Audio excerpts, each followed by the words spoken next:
On va parler de la prime Macron ce matin, Nicolas. Comparé à 2019, il y a plus de salariés qui en ont bénéficié de cette prime défiscalisée cette année et pour un montant moyen plus élevé.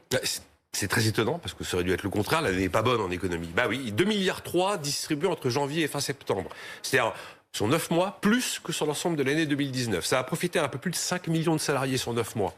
Sur l'ensemble de l'année 2019, c'était 4 800 000 salariés. Donc c'est déjà plus. Le montant moyen en 2019, c'était 400 euros. Là, c'est 458 euros. Pardon, c'était, 400 euros. Et là, c'est 458 euros. Donc le montant est supérieur.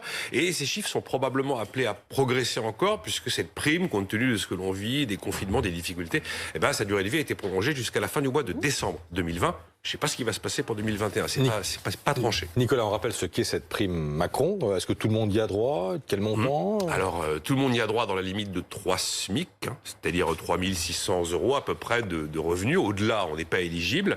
Elle a été décidée en fin 2018, après la crise des Gilets jaunes. C'est une prime qui peut être versée par l'entreprise jusqu'à 1 000 euros dans la limite de 3 SMIC et qui est totalement exonérée à la fois de cotisations et à la fois d'impôts. Après, l'entreprise fait ce qu'elle veut. C'est une incitation. Elle peut verser 100, elle peut verser 900, 1000 ou pas verser du tout. Il y a même des boîtes en 2019 qui avaient versé 1500. Donc là, il y avait 500 euros qui n'étaient pas défiscalisés.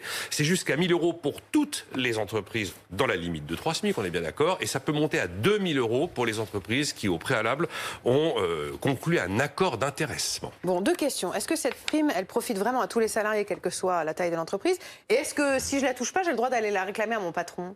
Le droit de la réclamer, non, parce qu'il n'y a pas d'obligation. Elle est facultative, la prime. En tout cas, en 2019, ça avait touché très largement les TPE, les PME, qui étaient 80% à l'avoir versé. Souvent d'ailleurs avec des montants moyens qui dépassaient le montant annuel. Alors c'était une enquête de l'ANDRH qui avait été menée l'an dernier, Association nationale des DRH.